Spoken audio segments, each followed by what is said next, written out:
Friends இன்றைக்கான வீடியோவில் ceiling fan பார்த்தீங்கன்னா தொடர்ந்து 2 நாள் கண்டினியூவாக ரன்னிங்கில் இருந்தனால திடீர்னு ஓடலை. இதை செக் பண்ணுறதுக்கு ஃபஸ்ட்டு வந்து கெப்பாசிட்டர் கனெக்ட் பண்ணிருக்கு கனெக்டர் ப்ளஸ் வயரை ரிமூவ் பண்ணுறதுக்கு முன்னாடி ஃபஸ்ட்டு ஒரு ஃபோட்டோ எடுத்து வச்சுக்கோங்க. இல்லைன்னா வயரை வந்து நோட் பண்ணி வச்சுட்டு நெக்ஸ்ட்டு ரிமூவ் பண்ணிங்கன்னா ஒன்ஸ் செக் பண்ணிட்டு ஃபைனலாக வந்து வயரை கனெக்ட் பண்ணும்போது எக்ஸாக்டாக கனெக்ட் பண்ணிக்கிற முடியும்.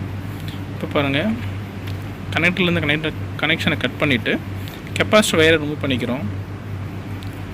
ஆக்சுவலாக இந்த ஃபேனில் என்ன கம்ப்ளைண்ட் பார்த்தீங்கன்னா வைண்டிங் எதுவும் போகலை, பட் ஆனால் ரன் ஆகலை. கெப்பாசிட்டர் நல்லா தான் இருக்குது, சப்ளைவும் போகுது. இந்த கம்ப்ளைண்ட் நம்ம செக் பண்ணுறதை பற்றி அந்த வீடியோவில் பார்க்க போகிறோம். ஃபஸ்ட்டு வந்து மல்டிமீட்டர் யூஸ் பண்ணி இதோட வைண்டிங்கை ஃபஸ்ட்டு நம்ம செக் பண்ண போகிறோம். வைண்டிங் ஏதாவது கம்ப்ளைண்ட் இருந்துச்சுன்னா ஈஸியாக கண்டினியூட்டி மோடில் போட்டு நம்ம செக் பண்ணிக்கிற முடியும். ஸோ ஃபஸ்ட்டு வந்து மீட்டரை கண்டினியூட்டி மோடில் போட்டு பொறுப்பு ரெண்டையும் ஸ்டார்ட் பண்ணும்போது பார்த்தீங்கன்னா வேல்யூ 0 காட்டும். அது போக அந்த பஸர் சவுண்டு வேறு கேட்கும். பாருங்கள், எல்லோவுக்கும் ரெட்டுக்கும் பார்க்கும்போது வேல்யூ பார்த்தீங்கன்னா ஒரு 250லேருந்து 260 ரேஞ்சில் இருக்குது. எல்லோவுக்கும் பிளாக் செக் பண்ணும்போது பாருங்கள் வேல்யூவே காட்டலை. ஸோ ஷார்ட் ஏதாவது இருக்குமோ செக் பண்ணுறதுக்கு எல்லோவில் வச்சுட்டு பாடியில் வைக்கும்போது எதுவும் ஷார்ட் காட்டலை. அது மாதிரி ஒரு ஒயராக வச்சு நம்ம செக் பண்ணுறோம். பாருங்கள், ரெட்லேயும் வச்சு செக் பண்ணும்போதும் ஷார்ட்டும் ஆகலை. சப்போஸ் வைண்டிங் போயிருந்தால் ஷார்ட் காட்டும். அதனால் வந்து வைண்டிங் போயிருக்கும் ஈஸியாக அண்டர்ஸ்டாண்ட் பண்ணிக்கிற முடியும். இப்போ உள்ள என்ன கண்டிஷனில் என்ன ப்ராப்ளம்ன்றதை செக் பண்ணுறதுக்கு ஃபஸ்ட்டு வந்து ஃபேன் கெப்பாசிட்டர் கனெக்ட் பண்ணியிருந்தேன். அந்த கனெக்டரை ஃபஸ்ட்டு வந்து நம்ம ரிமூவ் பண்ணிக்கிறோம். நெக்ஸ்ட் வந்து இந்த வயர் ஸ்லீவை வந்து ரிமூவ் பண்ணிக்கிறோம். நெக்ஸ்ட் வந்து 3 வயரையும் வந்து இந்த சென்டர் ஹோல் வழியை மேலே அணிக்க உள்ள தூக்கி விட்ருவோம். அப்போ தான் வந்து டாப் கவர் ரிமூவ் பண்ணுவோம். டாப் கவர் ரிமூவ் பண்ணுறதுக்கு பார்த்தீங்கன்னா இந்த 3 ஸ்க்ரூ கொடுத்துருப்பாங்க.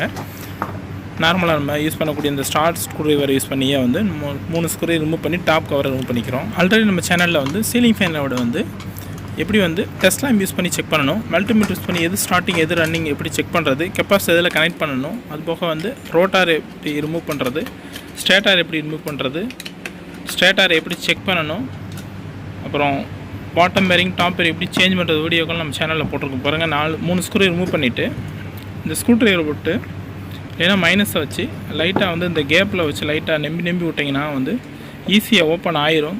சப்போஸ் ஓப்பன் ஆகலை, ஓரளவுக்கு டைட்டாக இருக்க மாதிரி தெரிஞ்சுன்னா அந்த வயரை வந்து எப்படி நம்ம மேலே விட்டோமோ சைடில் கொண்டு வந்துட்டு சும்மா தரையில் வச்சுட்டு கவுத்தி பிடிச்சி ஒரு 2 தட்டு தட்டினீங்கனாலே ஒரு கேப் கிடைக்கும். பாருங்கள், அந்த கேப் கிடச்சிருச்சு. இந்த கேப் வச்சுட்டு இப்போ என்ன செய்ய பண்ணணும், வயரை மறுபடியுமே சென்டர் ஹோலுக்கு மேலே கொண்டு வந்துட்டு எல்லா வரையும் மேலே கொண்டு வந்துட்டு கட்டரில் வச்சு லைட்டாக அழுத்திட்டு கவரை மேலே தூக்குனிங்கன்னா சிம்பிளாகவே ரிமூவ் ஆயிரும். அப்புறம் ஆல்ரெடி நம்ம சேனலில் வந்து இந்த மேலே இருக்க டாப் பேரிங் எப்படி சேஞ்ச் பண்ணுற வீடியோவும் கொடுத்துருக்கோம். இப்போ பாருங்கள், வைண்டிங் போயிருந்துச்சுன்னா பார்த்தீங்கன்னா வைண்டிங் வந்து எரிஞ்சு போது ஒரு மாதிரி கருப்பானது மாதிரி இருக்கும்.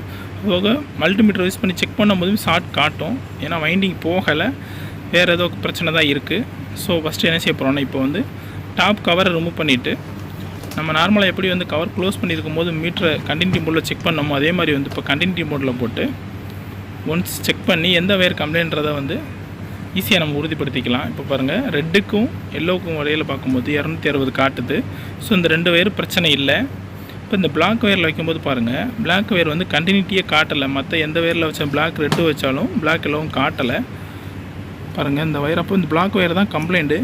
இந்த பிளாக் வயரும் இந்த காயில் வயரும் ஜாயிண்டாக இருக்க இடத்துல பாருங்கள், உங்களுக்கு மாதிரி இந்த இடத்துல பாருங்கள் ஒரு மாதிரி பிளாக் ஆனது மாதிரி இருக்குது. ஏன்னா வயர் இழுத்து பார்த்தீங்கன்னா உங்களுக்கு தெரியும். டைட்டாக இருந்துச்சுன்னா கட்டாக இருந்தாலும் ஈஸியாக வந்துடும். பாருங்கள், இது கட்டாக இருக்குது.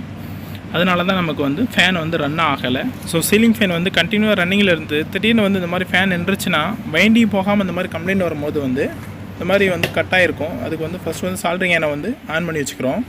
இந்த மாதிரி கட்டாக இருக்கும்போது வயரை பார்த்தீங்கன்னா ஏதாவது லூஸ் கனெக்ஷன் அந்த மாதிரி பிரச்சனை இருக்கும்போது வந்து வயர் வந்து ஓவராக ஹீட் ஆகி அந்த இடத்துல வந்து கட் ஆயிரும். அது போக வயருமே டேமேஜ் ஆகிறதுக்கும் சான்சஸ் இருக்குது. இந்த வயர் பாருங்கள் ஒரு மாதிரி வந்து அந்த கனெக்ட் பண்ணிக்க அந்த காயிலும் எதுவும் கனெக்ட் ஆகிற இடத்துல பார்த்தீங்கன்னா ரொம்ப ஹார்டாக இருக்க மாதிரி இருக்குது. அப்படியே வளைச்சோம்னாலே அந்த மாதிரி உடையிற மாதிரி இருக்குது. பாருங்கள், வயர் பாருங்கள் எந்த அளவுக்கு டேமேஜ் ஆகுது பாருங்கள்.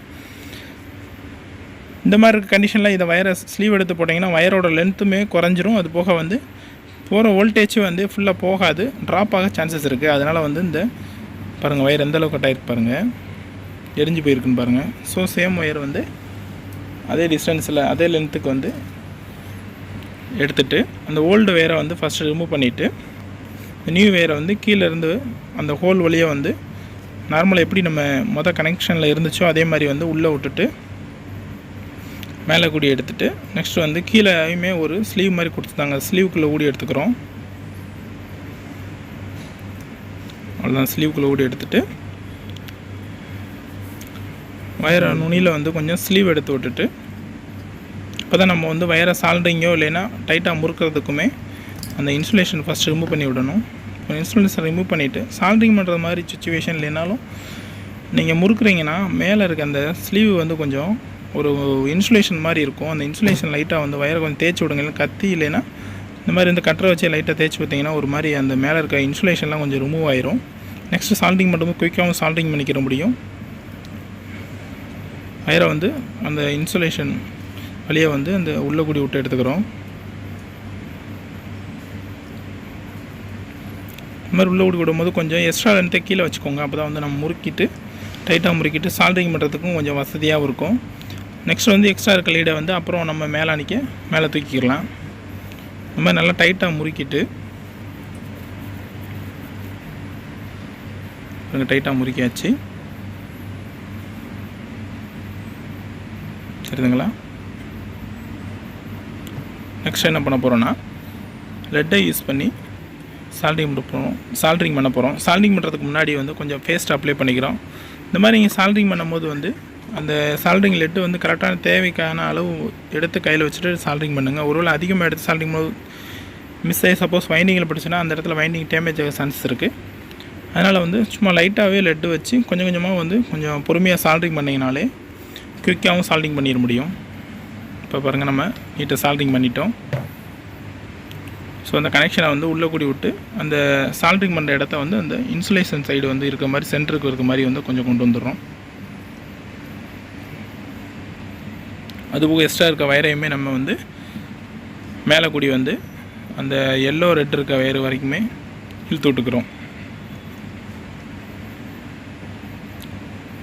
பாருங்கள், பிளாக் வயரையுமே மேலே தூக்கி 3 வயரும் கீழே வந்து ஈக்குவலாக இருக்க மாதிரி கொண்டு வந்தாச்சு. மேலேயும் ஈக்குவலாக தான் இருக்குது. இந்த மாதிரி எக்ஸாக்டாக கட் பண்ணி தான் நீங்கள் வந்து சால்ட்ரிங் பண்ணி வைக்கணும்னு அவசியம் இல்லை. கொஞ்சம் லென்த்தாகவே விட்டுட்டு கட் பண்ணி சால்ட்ரிங் பண்ணிட்டு லாஸ்ட்டாக வந்து ஃபைனலாக வந்து தேவையான அளவு வச்சு கட் பண்ணிவிட்டு ஸ்லீவ் எடுத்து யூஸ் பண்ணிக்கலாம். இப்போ பாருங்கள், கண்ட்ரோலில் போட்டு செக் பண்ணுறோம். அந்த பிளாக்குக்கும் எல்லோவுக்கும் இடையில வைக்கும்போது பாருங்கள் ஒரு வேல்யூ காட்டுது, இப்போது ஆடாகி காட்டுது. நெக்ஸ்ட் வந்து பிளாக்குக்கு ரெட்டுக்கும் பார்க்கும்போது பாருங்கள் 342, எல்லோவுக்கும் ரெட்டுக்கும் பார்க்கும்போது 263. ஸோ வந்து எல்லோ தான் வந்து காமன் வேன்றதை வந்து ஈஸியாக நம்ம அண்டர்ஸ்டாண்ட் பண்ணியாச்சு. ஆல்ரெடி வந்து எது காமன், எது ஸ்டார்டிங், எது ரெண்டு செக் பண்ணுற வீடியோவுமே நிறையா வீடியோ நம்ம சேனலில் போட்டிருக்கோம். ஸோ ஹோம் பிளே சம்மந்தமான வீடியோக்கு நம்ம சேனலில் கொஞ்சம் சப்ஸ்கிரைப் பண்ணி வச்சுக்கோங்க. அப்போ தான் அடுத்தடுத்த வீடியோ போகிறதுக்கும் யூஸ்ஃபுல்லாக இருக்கும். இப்போ பாருங்கள், வயரை சென்டர் வழியாக மேலே கொண்டு வந்துட்டு டாப் கவரை வந்து கனெக்ட் பண்ணிக்கிறோம். இதை க்ளோஸ் பண்ணும்போது வந்து கரெக்டாக அந்த ஹோலுக்கு நேராக இருக்க மாதிரி வச்சுட்டு அந்த ஸ்க்ரூ போகிற கீழே இருக்க பாட்டம் ஹோல் அந்த பாட்டத்துக்கு நேராக வச்சுட்டு லேசாக வச்சு அழுத்தினீங்கனாலே ஈஸியாக வந்து லாக் பண்ணிடலாம். நெக்ஸ்ட் வந்து வயரை வந்து நம்ம எப்படி வந்து உள்ளே கூடி விட்டோமோ அந்த சைடு கட்டிங் வழியை வந்து எல்லா வயரை வெளியே எடுத்துகிட்டு அந்த இன்சுலேஷனை வந்து 3 வயருக்குள்ளே கூடி விட்டு வந்து அந்த கேப்பில் வந்து இன்சுலேஷனை வந்து கரெக்டாக உள்ளே இன்சர்ட் பண்ணிக்கிறோம்.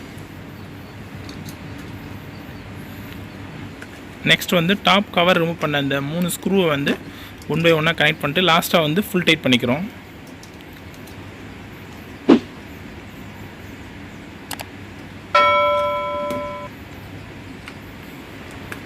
லாஸ்ட்டாக வந்து 3 ஸ்க்ரூவையுமே போட்டு நார்மல் டைட் பண்ணிட்டு லாஸ்ட்டாக வந்து ஃபுல் டைட்டில் இருக்க அந்த செக் பண்ணி உறுதிப்படுத்திட்டு ஃபுல் டைட் பண்ணிக்கிறோம். இந்த ஸ்க்ரூவை போடும்போது வந்து உள்ளே ஒரு ஸ்ப்ரிங் வெசல் மாதிரி கொடுத்துருக்கோம். அதை உள்ளே போட்டு டைட் பண்ணிங்கன்னா தான் கொஞ்சம் நல்லா டைட்டாகவும் இருக்கும், லூஸ் ஆகாது ரன்னிங்கில். லாஸ்ட் வந்து கெப்பாசிட்டர் கனெக்டரும் அந்த வயரும் ஜாயிண்ட் ஆகிடக்கூடிய அந்த கனெக்டிங் பார்ட்டை வந்து கனெக்ட் பண்ணிக்கிறோம். இந்த மாதிரி டிவைஸை டைட் பண்ணும்போது வந்து ரொம்ப ஓவராக டைட் பண்ணிங்கன்னா பிளாஸ்டிக் மெட்டீரியனால் வந்து டக்குன்னு கட் ஆயிரும். கொஞ்சம் நார்மல் டைட்டே வச்சு டைட் பண்ணிக்கங்க. பிளாஸ்டிக்னால அவ்வளோ சீக்கிரம் வந்து லூஸ் ஆகாது. நெக்ஸ்ட் வந்து கெப்பாசிட்டர் கனெக்ட் பண்ணிக்கிறோம். இதில் பார்த்தீங்கன்னா ரெட்டு வந்து டேரெக்டாக வந்து ஃபேஸ் கொடுத்ததுனால ரெட்டை வந்து இந்த கனெக்டரில் கீழே இருக்க ஹோலில் நல்லா வயரை வந்து நல்லா நுனியில் முறுக்கிட்டு அடிச்சு விட்டு டெஸ்ட்டை யூஸ் பண்ணி நல்லா லூஸ் பண்ணி ஃபுல்லாக உள்ளே இன்சர்ட் பண்ணிவிட்டு நெக்ஸ்ட் வந்து ஃபுல் டைட் பண்ணிக்கிறோம். இதில் ஃபேஸ் கொடுப்போம். நெக்ஸ்ட் வந்து எல்லோவையும் கெப்பாசிட்டரோட இன்னொரு எல்லோ வயர் வந்து காமன் வயர்னால காமன் வயரை வந்து சென்டர் ஹோலில் கனெக்ட் பண்ணுறோம் கனெக்டரில். ஏன்னா காமன் வயருக்கு வந்து நம்ம ஃபேஸும் கொடுக்க மாட்டோம், நியூட்ரலும் கொடுக்க மாட்டோம். ஸோ அந்த கெப்பாசிட்டர் கனெக்ட் பண்ணுற ஒரு வயரையும் கெப்பாசிட்டர் வந்து பொலாரிட்டி இல்லாதனால இந்த ரெண்டு வேரில் எந்த வேறுனாலும் காமனில் வந்து உள்ளே கொடுத்து கனெக்ட் பண்ணிக்கிறோம். ஃபைனலாக ஒர்க் முடிச்சுட்டு நீங்கள் கனெக்ட் பண்ணும்போது வந்து இதை ஒரு நோட் பண்ணி வச்சுட்டு இல்லைன்னா ஃபோட்டோ எடுத்து வச்சுட்டு கனெக்ட் பண்ணிங்கன்னா வந்து மறந்தாலும் வந்து அதை பார்த்து வந்து ஈஸியாக வந்து எக்ஸாக்டாக வந்து நம்ம கொடுத்துட முடியும். லாஸ்ட்டு வந்து பிளாக் வயரையும் கெப்பாசிட்டர் இன்னொரு வயரையும் கனெக்ட் பண்ணும்போது வந்து வயரோட லென்த்து கொஞ்சம் அதிகமாக இருக்கும்ல, கட்டரை யூஸ் பண்ணி லைட்டாக கட் பண்ணிட்டு உள்ளே வச்சு வந்து வயர் எதுவும் தெரியாத அளவுக்கும் அது போக வந்து பக்கத்தில் இருக்க லீடோட டச் ஆகாத அளவுக்கு எந்த லீடையும் விடாமல் நல்லா வந்து ஒன்று போல் டைட்டாக முறுக்கிட்டு பக்கத்தில் இருக்கிறதுல எதுவும் படாத அளவுக்கு வந்து சேஃபாக வந்து டைட் பண்ணிட்டு இந்த வயரையும் வந்து இந்த அளவுக்கு மேலே இருக்க மாதிரி பார்த்துக்கோங்க. ஏன்னா வந்து டாப் கவரில் வந்து இந்த மாதிரி சுற்றும் போது வந்து உரசும். இந்த மாதிரி சுற்றி பார்த்தீங்கன்னா வந்து நமக்கு வந்து ஏதாவது ஒரு மாதிரி உரசுற மாதிரி இருந்தாலும் வந்து ஈஸியாக நம்ம பார்த்துட முடியும். ஸோ ஃபைனலாக வந்து நம்ம சப்ளை கூட செக் பண்ணுறதுக்கு ஜஸ்ட்டு வந்து ஒரு 2 வயர் எடுத்துருக்கேன். சும்மா ஒரு 1 ஃபீட் ஒரு அடி வயர் எடுத்து ஜஸ்ட்டு வந்து செக் பண்ணுறதுக்காண்டி தான்.